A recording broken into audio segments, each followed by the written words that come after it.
I think the landlord said that this was dangling. I agree, it looks crazy.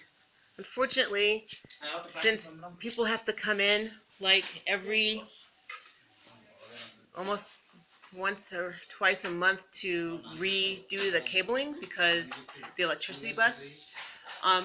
And then I can see like this is actually how it looks like in every single house. I can go, here's an example across the street.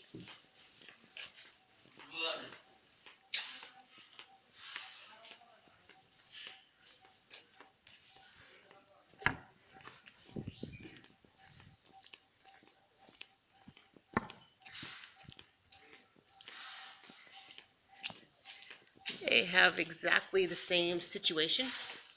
And this is just how the houses are maintained here. So the fact that ours is like that, I think maybe just the homeowners association can figure that out. But I don't think can't do that for them.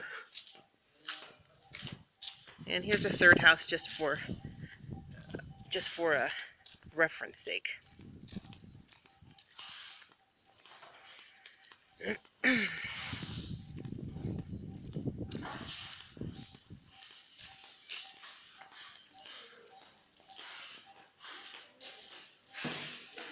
Yep, so, yep, that's it.